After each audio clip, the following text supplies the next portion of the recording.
Okay, ஷோக்குள்ள போயிடலாம். Welcome to the imperfect show.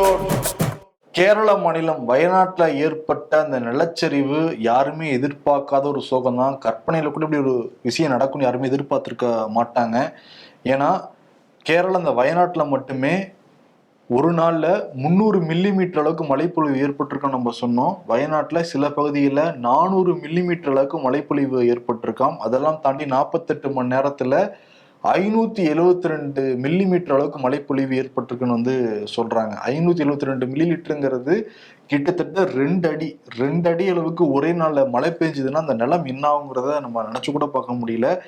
இப்ப என்னன்னா பல கிராமங்கள் துண்டிக்கப்பட்டிருக்கு. முக்கியமா மண்டகை அப்படின்னு ஒரு கிராமமே காணாம போயிருக்குன்னு சொல்றாங்க. அந்த கிராமத்துல கிட்டத்தட்ட 50க்கும் மேற்பட்ட வீடுகள் இருந்ததா சொல்றாங்க, நிறைய கடைகள் இருந்ததா சொல்றாங்க, நிறைய பள்ளிகள் இருந்ததா சொல்றாங்க. இப்ப அந்த கிராமம் இருந்ததுக்கான சுவடே இல்லைன்னு சொல்றாங்க. அதை கேட்கறப்பே நமக்கு அதிர்ச்சியா தான் இருக்கு. இதுவரைக்கும் சுமார் 180 பேருக்கு மேல இறந்து போயிருக்கதா தகவலும் வந்துகிட்டு இருக்கு. தேசிய பேரிடர் மீட்பு படை, தமிழ்நாட்டிலிருந்து மீட்கப்பட்ட நிறைய வீரர்கள் எல்லா மீட்பு குழுவில் ஈடுபட்டு தான் இருக்காங்க. ஆனா வர செய்திகள் எல்லாமே ரொம்ப சோகமா தான் இருக்கு. வரும். ஆமா, ஏன்னா நீங்க சொன்ன மாதிரி மண்டகை அப்படிங்கிற கிராமமே மண்ணுக்குள்ள புதஞ்சிருக்கலாம் அப்படிங்கிற ஒரு அதிர்ச்சி செய்தியெல்லாம் வந்துட்டு இருக்கு. இதுக்கு இடையில சில கிராமம் பாதி அளவுல மண்ணுக்குள்ள புதஞ்சிருக்குதா அங்க அரசு சார்பில் சொல்லியிருக்காங்க. அந்த மீட்பு படை சிலரெல்லாம் நாற்காலியோட வச்சு தூக்கிட்டு வராங்க. அங்க உட்கார்ந்துருந்தபடியே அவங்க உயிரெல்லாம் பிரிஞ்சிருக்கு. ஏன்னா அடுத்த நாள் காலையில நம்ம இந்த வேலைக்கு போகலாம் அந்த வேலைக்கு போகலாம் நினைச்சிட்டு தான் நைட்டு படுத்திருப்பாங்க. ஆனா காலை விடியவே இல்லை அவங்களுக்குங்கிறது ஒரு மிக சோகமான ஒரு விஷயம்தான். சில இடங்கள்ல அந்த மீட்பு படை உருக்குலைஞ்சு போன உடல்களை எடுத்துட்டு வரும்போது அவங்களே கண்ணீர் வடிக்கிற அந்த காட்சியெல்லாம் நம்ம பார்க்க முடிஞ்சுது. ஆமா வரும். இந்த செய்தியெல்லாம் கேட்கறப்ப ரொம்ப அதிர்ச்சியா தான் இருக்கு. நம்ம விகடன் டீம் வயநாட்டுக்கே போய் இப்ப செய்தி சேகரிக்க ஆரம்பிச்சிருக்காங்க. குன்னூர் ரிப்போர்ட்டர் சதீஷ் ராமசாமி, கோயம்புத்தூர் ரிப்போர்ட்டர் குரு பிரசாத், அவங்க கூட விஜய், அருண் எல்லாருமே சேர்ந்து அந்த களத்துல போய் செய்தி சேகரிச்சுட்டு இருக்காங்க. அவங்க அந்த களத்துல நின்று நமக்காக ஒரு வீடியோ அனுப்பிச்சுட்டு இருக்காங்க. அந்த வீடியோவை பார்க்கலாம். விகடன் நேயர்களுக்கு வணக்கம். கேரள மாநிலம் வயநாடு மாவட்டத்தில் அந்த நிலச்சரிவு ஏற்பட்டிருக்கிற அந்த முண்டகை பகுதியில நம்ம நடந்துட்டு இருக்கோம். தொடர்ந்து 2வது நாளாக இன்றைக்கு மீட்பு பணி நடைபெற்று இருக்கு. நம்ம இப்ப வந்திருக்கிற இந்த பகுதியே பாத்தீங்கன்னா நம்ம வரதுக்கு மிகவும் நிறைய சவால்களை கடந்து தான் வந்திருக்கோம். இதுக்கு நம்ம பின்னாடி பார்த்துட்டு இருக்கிற இந்த இடத்துல தான் இந்த நிலச்சரிவு நடைபெற்றிருக்கு. கிட்டத்தட்ட ஆயிரக்கணக்கான பாறைகள் உருண்டு இங்க மிகப்பெரிய ஒரு சேதத்தை ஏற்படுத்தியிருக்கு. இந்த பகுதிக்கு வர்றதுக்கே நம்ம கேரள மாநிலம் வயநாடு மாவட்டத்துல இருந்து இந்த மேற்பாடுங்கிற ஒரு பகுதிக்கு அங்கிருந்து இந்த முண்டகை பகுதிக்கு முன்னாடி நம்ம வண்டிகளை நிறுத்திட்டு கிட்டத்தட்ட 2 கிலோமீட்டர் இந்த பாதைகளையும் மரங்களையும் தாண்டி இந்த இடத்துல வந்திருக்கும். தொடர்ந்து 2வது நாளாக இந்த மீட்பு பணிகள் நடைபெற்று இருக்கு. இப்பவும் பாத்தீங்கன்னா மழை கொட்டிக்கிட்டே இருக்கு. இதுக்கு நடுவில் இந்த மீட்பு பணி நடைபெற்று இருக்கு. நம்ம இன்னைக்கு காலையில தான் வந்தோம். ஆனா நம்மளோட நீலகிரி சேர்ந்த மற்ற குழு நேற்றிலிருந்து இந்த மீட்பு பணியை கவனிச்சுட்டு இருக்காங்க. சதீஷ், சொல்லுங்க, இப்ப எப்படி இருக்கு? நம்ம வயநாடை பொறுத்த வரைக்கும் இது எல்லாருக்குமே தெரிந்த ஒரு மலை மாவட்டம். முக்கியமான சுற்றுலா தலமாக இருக்கு. கேரளாவில் கூடிய அதிக வனப்பகுதிகளை கொண்ட ஒரு மலை மாவட்டமாக தான் இந்த பகுதி இருக்கு. வழக்கமா பருவமழைகள் ரொம்ப அதிகமா பெய்யக்கூடிய ஒரு பகுதி தான் இந்த வயநாடு. அதே போல இந்த வருஷமும் கடந்த ஒரு மாசமாவே இந்த தென்மேற்கு பருவமழை ரொம்ப தீவிரமா பெஞ்சிட்டு வந்தது. சின்ன சின்ன நீரோடைகள்லாம் காட்டாரா உருவெடுத்து மொத்த மலையுமே சரிந்து வரக்கூடிய அளவுக்கு மேல பல்லாயிரக்கணக்கான பாறைகள், ராட்சத மரங்கள் எல்லாமே அடிச்சுட்டு கீழ் நோக்கி அதிகாலை நள்ளிரவு ஒரு 2 மணி அளவுல நேற்று வந்திருக்கு. இதுல மிகப்பெரிய நிலச்சரிவு ஏற்பட்டு பல குடியிருப்புகள் எல்லாம் போயிருக்கு. அதுல மீட்பு பணிகள் அந்த மக்கள் உயிரை காப்பாற்றுறதுக்கு சுதாரிக்கிறதுக்கு முன்னாடியே அடுத்த சில மணி நேரங்கள் அடுத்தடுத்து 2 மிகப்பெரிய நிலச்சரிவுகள் 5:30 மணிக்குள்ள நடந்து முடிஞ்சிருச்சு. இதுல மொத்த இடமே ஒரு நரக காடா மாறி இருக்கு.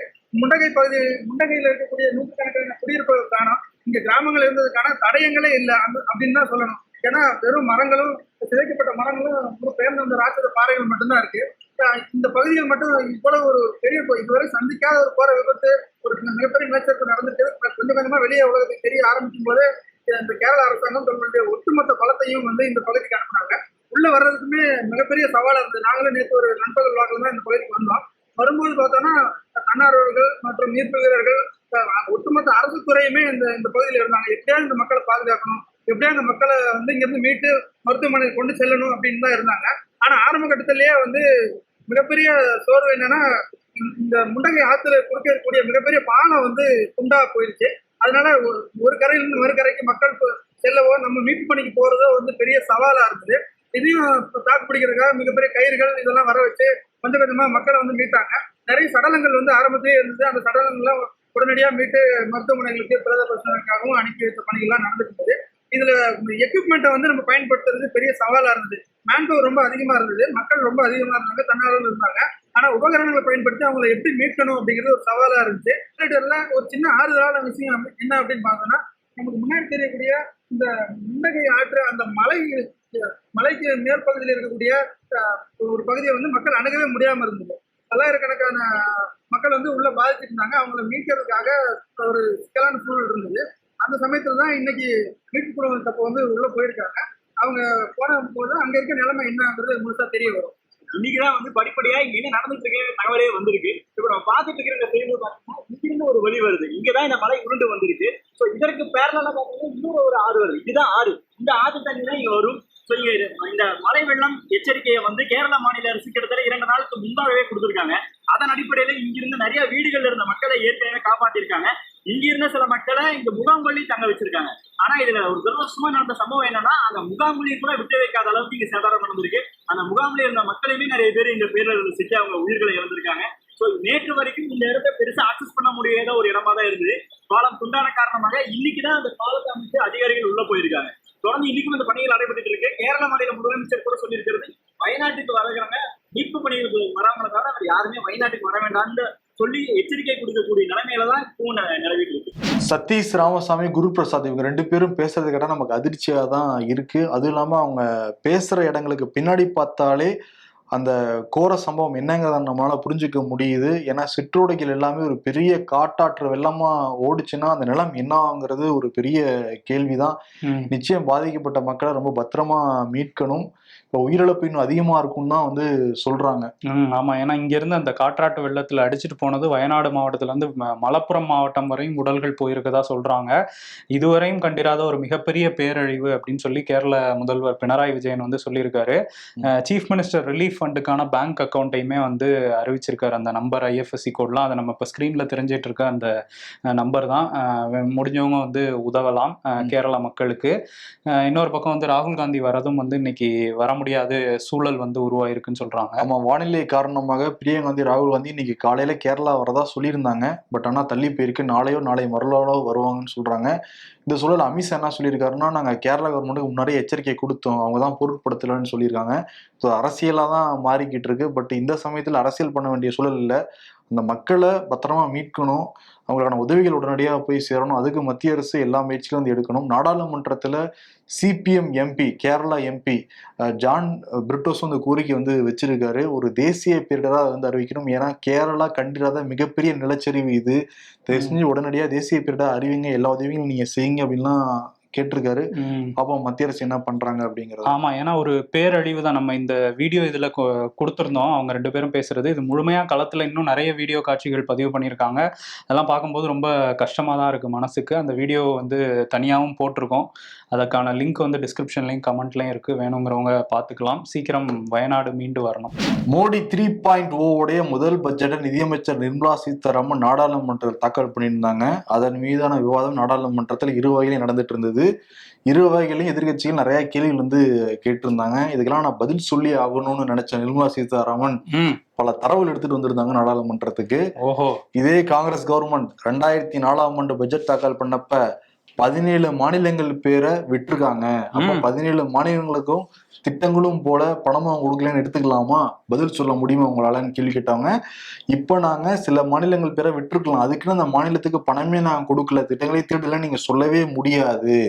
எல்லா மாநிலங்களையும் உள்ளடக்கிய பட்ஜெட் தான் மத்திய அரசு வந்து போட்டிருக்குன்னு சொல்லியிருக்காங்க. இது ஒரு சிறப்பான பட்ஜெட்னு மக்கள்லாம் பாராட்டுறாங்கிறது அவங்களே வந்து சொல்லிக்கிட்டாங்க நாடாளுமன்றத்துல. அதே மக்கள் மேல போட்டு அவங்களே பாராட்டிருக்கலாம், சரி நான் நல்லா பட்ஜெட் போட்டிருக்கேன் அப்படின்ட்டு. இவங்க வந்து இப்படி சொல்றாங்கல்ல, எல்லா மாநிலத்துக்கும் பட்ஜெட் போயிருக்கு அப்படின்னு. ஆனா இங்க ஒருத்தர் ராஜா இருக்காருல்ல, ரொம்ப நாள் அமைதியா இருந்தாரு, இன்னைக்கு வந்திருக்காரு. என்ன சொல்றாரு அப்படின்னா, தமிழ்நாட்டுக்கு காசு கொடுக்கவும் மாட்டோம் அப்படிங்கிற மாதிரி பேசியிருக்காரு. ஏன்னா அந்த சென்னை மழைநீர் வடிகால் திட்டத்துக்காக 500 கோடி மத்திய அரசு கொடுத்தாங்க, அதுக்கான செலவு கணக்கை கேட்டு ரொம்ப நாள் ஆச்சு, இப்போ வரையும் அந்த கணக்கை வந்து தமிழ்நாடு அரசு கொடுக்கல, அதனால ஒரு தம்படி காசு கூட கொடுக்க முடியாது தமிழ்நாட்டுக்குங்கிற மாதிரி. அவரே தமிழ்நாட்டுல தான் இருக்காரு, இருந்தாலும் கொடுக்க முடியாதுங்கிற மாதிரி அவரே பேசிக்கிட்டு சரி, இருக்காரு. கொடுக்க முடியாதுங்கிறீங்களே, அப்புறதுக்கு இங்க இருந்து ஜிஎஸ்டி வாங்குறீங்க, அதையும் வேணாம்னு சொல்லிட வேண்டியதானே? வர காசை வேணாம்னு சொல்ல மாட்டாங்க, ஆனா கொடுக்கவும் மாட்டாங்க. அதுக்குதான் அவர் வந்து என்ன சொல்றாருன்னா, முதல்வர் வந்து நிதி ஆயோக் கூட்டத்துக்கு ஏன் போகலன்னா, அங்க போனா அந்த 500 கோடி என்ன ஆச்சுன்னு கேட்பாங்க, அதனாலதான் போகல அப்படின்னு சொல்லியிருக்காரு. ஓகே, இவர்கிட்ட தான் 4 கோடி என்னாச்சுன்னு கேட்டுக்கிட்டு இருந்தாங்க, அதனால சொல்லாம இருந்தாரு. அதனாலதான் கட்சி கூட்டத்துக்கு எல்லாம் போக மாட்டேங்கிறாரு போல.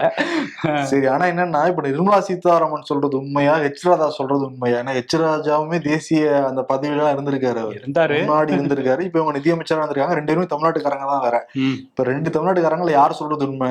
நிர்மலா சீதாராமன் தமிழ்நாட்டு உள்ளடக்கிய பட்ஜெட் தான் போட்டிருக்கோம், தமிழ்நாட்டுக்கு பணம் கொடுக்குறாங்க, இவரு தம்படி காசு கூட கொடுக்க முடியாதுங்கிறாங்க. என்ன மாத்தி மாத்தி பேசிட்டு இருக்கீங்க, கட்சிக்குள்ள ஒரு கோஆர்டினேஷனே இல்லையேங்கிற மாதிரி இருக்கு. இவங்க நிர்மலா சீதாராமன் இது சிறப்பான பட்ஜெட்னு மக்கள் சொல்றாங்க அப்படின்னு சொல்லி சொன்னாங்க.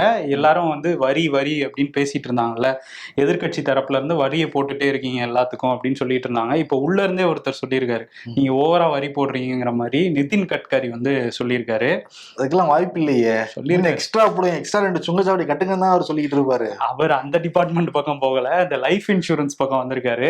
அவருக்கு வந்து அந்த நாசிக்ல இருந்தானே அவர் ஆயிருக்காரு, எம்பி ஆயிருக்காரு. அந்த பகுதியில் உள்ள ஆயுள் காப்பீட்டு கழக தொழிலாளர் சங்கத்துல இருந்து ஒரு பெட்டிஷன் வந்து கொடுத்தாங்களாம்.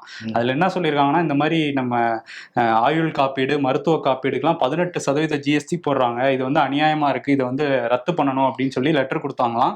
இதை நீங்க பரிசீலிக்கணும் அப்படின்னு சொல்லி அவரும் வந்து லெட்டர் அனுப்பிச்சிருக்காரு நிர்மலா சீதாராமனுக்கு. அதான் அந்த லெட்டர்ல என்ன இருக்கு, அநியாயமா ஜிஎஸ்டி வாங்குறீங்கன்றது இருக்கு. அதே ஒரு மத்திய அமைச்சர், கிட்டத்தட்ட மோடிக்கு நிகரானவர் நிதின் கட்கரி, அவரே நிர்மலா சீதாராமன் கொடுத்துருக்காரு அவரு. ஆமா, ஆனா அவருக்கும் மோடிக்கும் கொஞ்சம் ஒரு உரசல் இருக்குன்றாங்க. அந்த டைம்ல சரி இப்படி ஒரு இதை போட்டிருக்காரான்னு தெரியல. இதுல என்னன்னா, இப்ப நம்ம பைக் வாங்கணும்னு வச்சுக்கோவேன், 28% ஜிஎஸ்டி. இதே நீ ஹெலிகாப்டர் வாங்கணும்னு வச்சுக்கோ 5% ஜிஎஸ்டி. வாங்க மாட்டீங்கல்ல. ஏன்னா ஹெலிகாப்டர் யார் வாங்க போறா?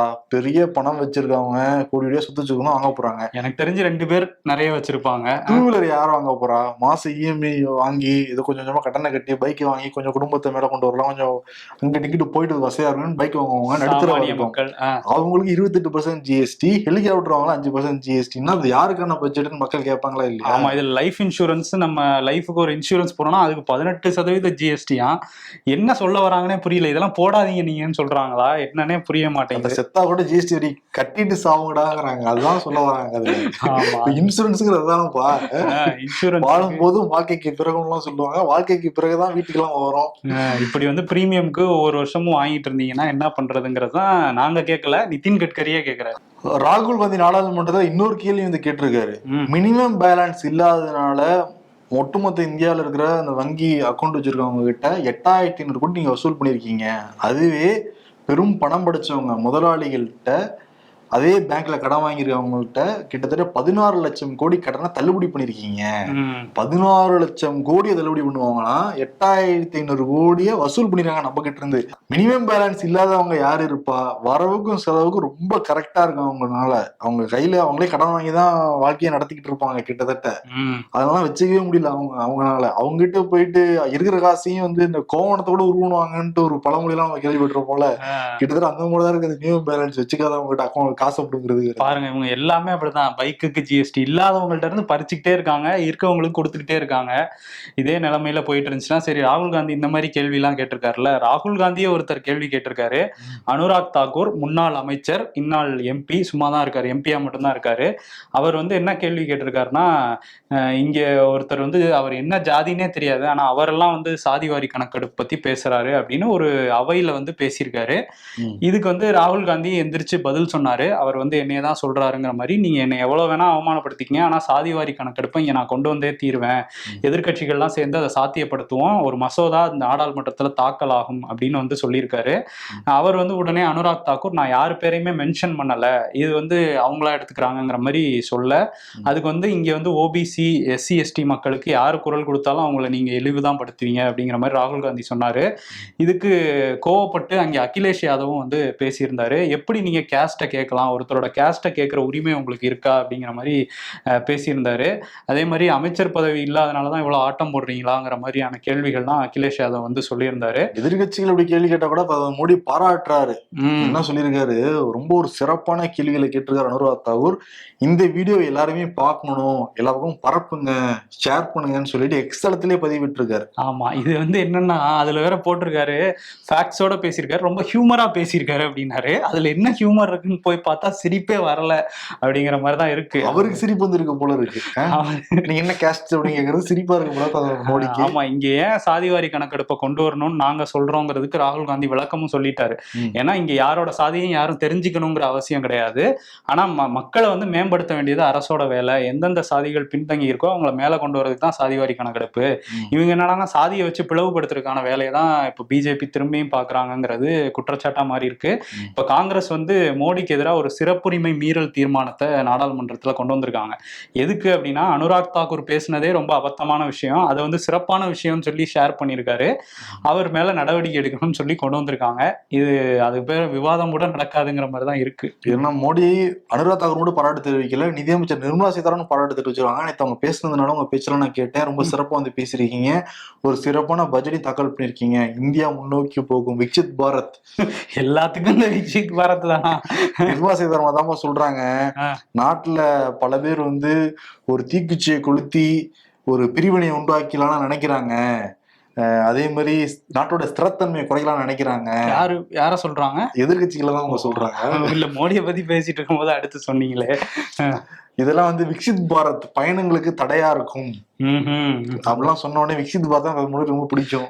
விக்ஷித் வேறே ஒரு டைப்பா தான் இருக்கு. சரி, ஆனா மோடி இதெல்லாம் வந்து கேட்கிறாரா? அங்க வெளியே எங்க இருந்தோ கேட்டுட்டு இருக்காரு போல. நாடாளுமன்றத்துக்கு வந்தா லைவாவே கேட்கலாம், வரமாட்டேங்கிறாரு. பள்ளிக்கல்வித்துறையில் நிறைய பிரச்சனைகள் இருக்குன்னு சொல்லி ஆசிரியர் சங்கங்கள்லாம் போராட்டம் நடத்திட்டே தான் இருக்காங்க.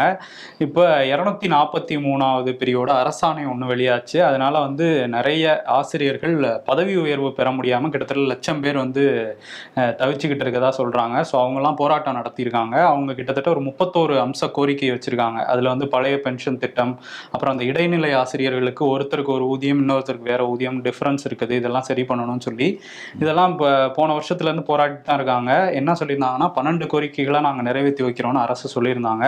ஆனால் எந்த கோரிக்கையுமே நிறைவேற்றலை அப்படிங்கிறதுனால திரும்ப போராட வந்தாங்க. போராட்டத்தை ஆரம்பிக்கிறதுக்கு முன்னாடியே கைது பண்ணிருச்சு காவல்துறை. ஸோ இது ஒரு தீராத ஒரு விஷயமா தான் இருக்கு பள்ளி கல்வித்துறையில் உள்ள பிரச்சனைகள். அதே மாதிரி இன்னொரு புதிய பிரச்சனையும் தமிழ்நாட்டில் ஆரம்பிச்சிருக்கு, ஃபார்முலா 4 கார் ரேஸ். போன வருஷம் ஞாபகம் இருக்கா, மிக்ஜாம் புயல் சமயத்துல டிசம்பர் 9-10 சென்னையில இந்த ஃபார்முலா 4 ரேஸ் நடத்துற மாதிரி இருந்தது. அந்த சமயத்துல மழைப்பொழிவு ஏற்பட்டதுனால எல்லா பக்கமும் சென்னையை மிதந்ததுனால இப்ப நடத்தணும்னா மிகப்பெரிய கெட்ட பேர் வந்துடும் சொல்லிட்டு தேதி குறிப்பிடாம வந்து உத்தியெல்லாம் வச்சிருந்தாங்க. ஆமா, அப்ப நடத்திருந்தா படகு போட்டி தான் நடத்தி இருக்கணும். இப்ப இந்த மாசம் செப்டம்பர்ல நடத்துற மாதிரி ஒரு தகவல்லாம் வந்துகிட்டு இருக்கு. இப்ப இதுக்கு திமுக கவர்மெண்ட் நிறைய பிரைவேட்ல போய் வந்து டொனேஷன் கேட்கற மாதிரி ஒரு தகவல் எடப்பாடி பழனிசாமி கண்டனம் பண்ணி ஸ்டேட்டஸ் எல்லாம் போட்டிருந்தாரு, அறிக்கையெல்லாம் வந்து கொடுத்திருந்தாரு. இப்ப அண்ணாமலை எடுத்துக்கிட்டு அறிக்கையெல்லாம் கொடுத்துருக்காரு. திமுகவுடைய அராஜகம் திரும்பவும் ஆரம்பிச்சிருக்கு, கட்ட பஞ்சாயத்து பண்ணி பணம் வாங்கிக்கிட்டு இருக்காங்க இதுக்கெல்லாம் அப்படிங்கிற மாதிரி போட்டிருக்காரு. முன்னாள் டிஜிபி நட்ராஜ் ஜெயலலிதாவுக்கு ரொம்ப பிடிச்சமான காவல்துறை அதிகாரி. இந்த எலெக்ஷன் டைம்ல நட்ராஜ் பரப்புனதா ஒரு தகவல் வெளியாகிட்டு இருந்தது.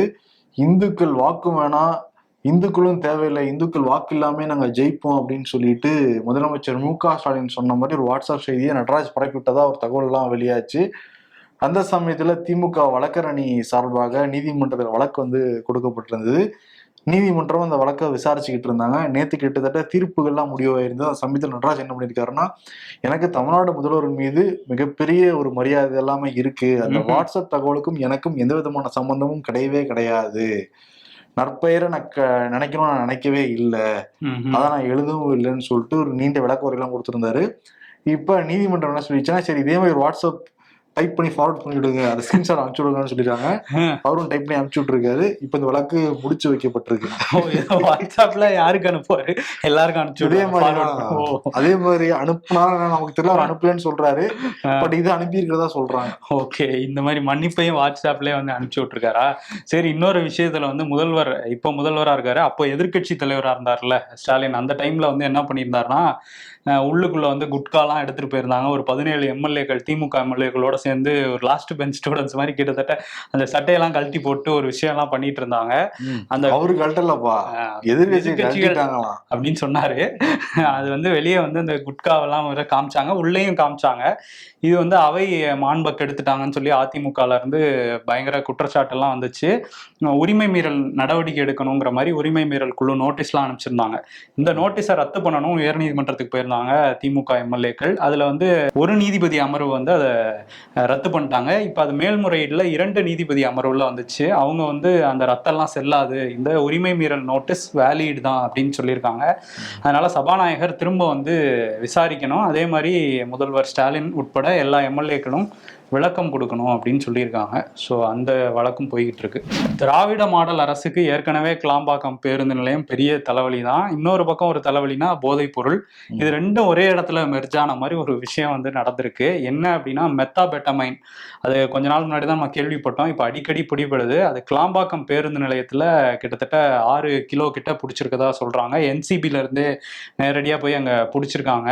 பிடிச்சதுல அவர்கிட்ட விசாரிச்சிருக்காங்க. ஒரு ரஹ்மான் அப்படிங்கிறவர் தான் வந்து அதை வச்சிருந்திருக்காரு. அவர் விசாரிச்சதுல அவர் ராமநாதபுரம் வழியா அதை இலங்கைக்கு கடத்த போறோம் அப்படின்னு சொல்ல ராமநாதபுரத்தை சேர்ந்த சையத் இப்ராஹிம் அப்படிங்கிறவரையும் மன்சூர் அப்படிங்கிறவரையும் கைது பண்ணியிருக்காங்க. இந்த சையத் இப்ராஹிம் யாருன்னா ராமநாதபுரம் மாவட்டம் திமுக சிறுபான்மையினர் அணியோட துணைத் தலைவராக இருக்காரு. ஸோ வந்து இப்போ கிட்டத்தட்ட 70 கோடி மதிப்பில் மெத்தாபெட்டமைன் இன்னொரு திமுக நிர்வாகி வீட்டிலேருந்து கைப்பற்றிருக்காங்க. ஏற்கனவே வந்து இவர் ஜாஃபர் சாதிக் அவரும் வந்து இந்த வழக்கில் சிக்கியிருக்காரு.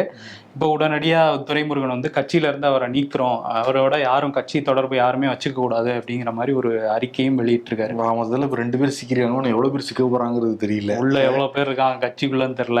இங்கே போதை ஒழிப்பு பற்றி வெளியில் முதல்வர் வந்து பேசிகிட்டு இருக்காரு.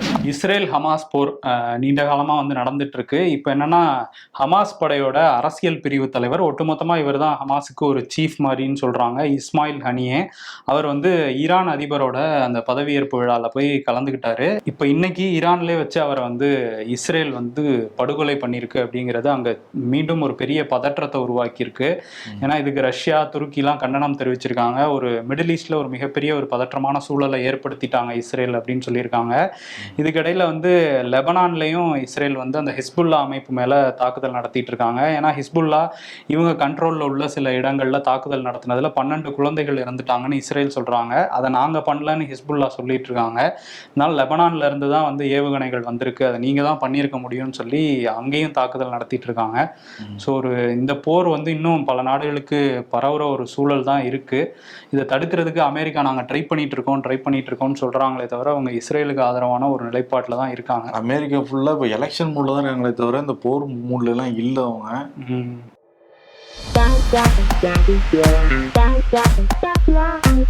நம்ம சொந்த காசை போட்டு ரீசார்ஜ் பண்ணா என்னமோ இவன் நமக்கு பண்ணது மாதிரி congrats your number has been ரீசார்ஜ்னு மெசேஜ் அனுப்புகிறோம். Life is full of this 2 moments. இதை முதல்லயே பண்ணியிருக்கலாம், இதை பண்ணாமே இருந்திருக்கலாம்.